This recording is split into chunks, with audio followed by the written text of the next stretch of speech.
Hola a todos. A continuación vamos a hablar con mi grupo conformado por María Paula Castellanos y Diana Gisette Dávila y yo, Mariana Escobar, un caso relacionado con las favelas en Sao Paulo y lo vamos a conectar con la novela gráfica El astrólogo de Mario Mendoza.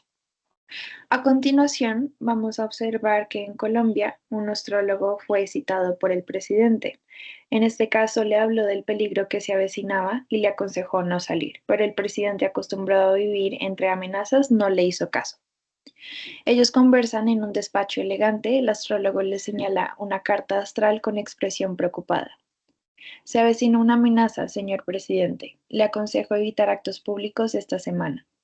Una amenaza, soy político en Colombia, siempre hay quien me quiere muerto. A continuación, en la escena número 2, el astrólogo huyó. Las cámaras lo mostraban como un criminal y en últimas noticias se presentaba el asesinato que ya se preveía del presidente en pleno evento público. La policía no para de llamarme a mí y a mi familia. Creen que soy culpable. La policía llamaba continuamente al celular del astrólogo. Por eso mismo, el astrólogo duerme en un acero frente a una obra de construcción abandonada, teniendo que huir ante la policía y sus represalias. Sin hogar, sin justicia y sin nombre, se volvió parte de los invisibles. El cielo no predijo esta soledad. Pasó a formar de los cuerpos desechables de la ciudad y entendió que en la calle no se es solo pobre, se es invisible, se es sospechoso, se es descartable. Había una valla que decía futuro complejo y se vendían unos planos, eh, um, viviendas en planos, por lo cual en la siguiente escena que estamos viendo aquí podemos observar que el astrólogo es acogido por una comunidad en una favela en Sao Paulo. Yendo de la policía, tuvo que salir del país. En esta comunidad de Sao Paulo encontró un comedor comunitario, talleres de reciclaje y paneles solares hechos con botellas recicladas. Aquí no hay palacios, pero sí cuidado. Todos tenemos derecho a un pedazo de cielo, le comentó una persona perteneciente a las favelas.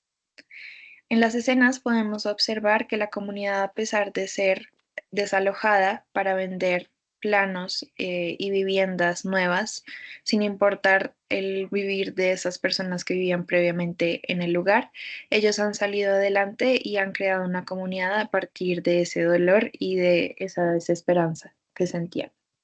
A continuación, en la última escena, podemos observar que el astrólogo se ve preocupado. Los bulldozers destruyen viviendas precarias de las favelas y la policía reprime con gases. El astrólogo protegió a una niña y al fondo hay cámaras de medios que transmiten en vivo. El astrólogo estaba demasiado impactado. Una persona perteneciente a las favelas le comenta: el prejuicio pesa más que las pruebas y sin hogar no hay derecho que valga. ¿Qué justicia desplaza hay a quien no, ¿Qué justicia desplaza a quien no puede pagar por existir? Comenta el astrólogo. La misma que te hace culpable por el asesinato del presidente cuando solo le advertías, le responde la persona. Años después, el astrólogo trabaja junto a arquitectos comunitarios. Diseñan viviendas dignas con materiales reciclados, hay zonas verdes, paneles solares y espacios comunes. La verdadera predicción fue creer en la dignidad. La justicia no cayó del cielo, se construyó desde abajo con ética y colaboración. Básicamente aquí podemos ver que esta historia no trata de idealizar la pobreza ni romantizar el despojo. Muestra lo que ocurre cuando el derecho a la vivienda se ve como un obstáculo y no como pilar de la justicia. Según Rawls, una sociedad justa es aquella que protege a los demás, a los más desfavorecidos desde el principio. En cambio, aquí la suerte moral, nacer o caer en pobreza, determina quién puede vivir con dignidad. La solución ética y disciplinar que propone este cómic parte de nuestra responsabilidad como arquitectos, diseñar no solo para quienes pagan, sino para quienes han sido sistemáticamente protegidos, excluidos. Proponemos una respuesta estructural que propone planificación urbana, participación real, normativas que no destruyan, sino que protejan el derecho a permanecer, y arquitectura comprometida con la justicia social, porque no hay ética en una ciudad que expulsa, y no hay arquitectura sin humanidad. Entonces, hablando más de lo que viene siendo componente ético, encontramos la suerte moral, que se entiende como la responsabilidad moral de una persona que está influenciada por factores fuera de su control. Por lo tanto, en la historia encontramos tres puntos. El primero siendo que estas personas no tienen como el origen social no elegido.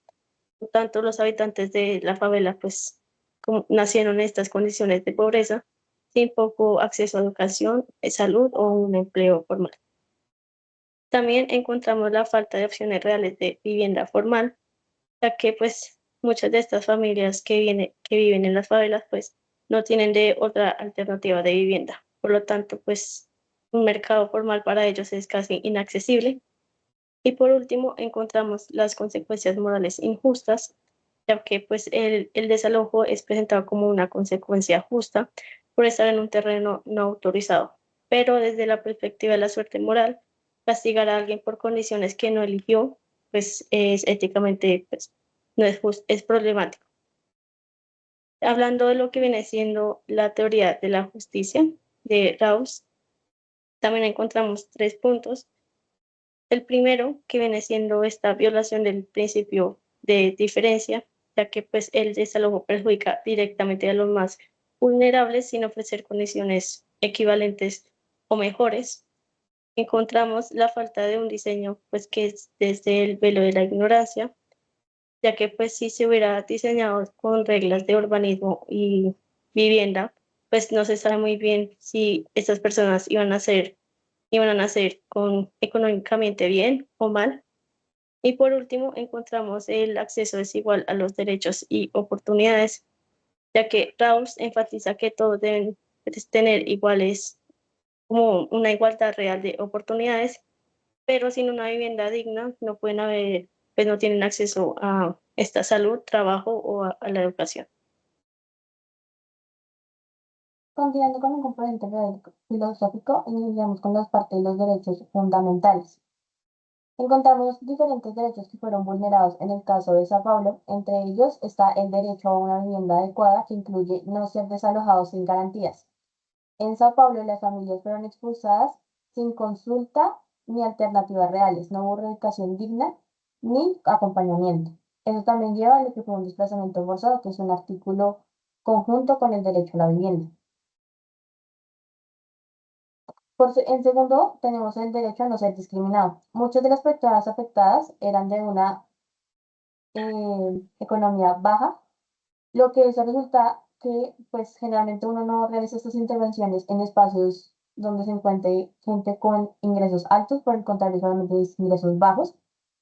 Y por último, tendría que ser el derecho a la participar en decisiones públicas. Las personas no fueron escuchadas, las autoridades actuaron como el astrólogo de la novela, desde arriba, sin contacto con la realidad de quienes viven ahí. Teniendo en cuenta esto, nuestro papel como arquitectos es que tenemos una responsabilidad ética clara, no colaborar con proyectos que violen los derechos y sin impulsar diseños con justicia territorial y participación ciudadana y sostenibilidad, es decir, la arquitectura para servir, no para expulsar. Por último, nuestro papel no solo diseñar edificios, es construir una sociedad más justa desde el espacio. Muchas gracias.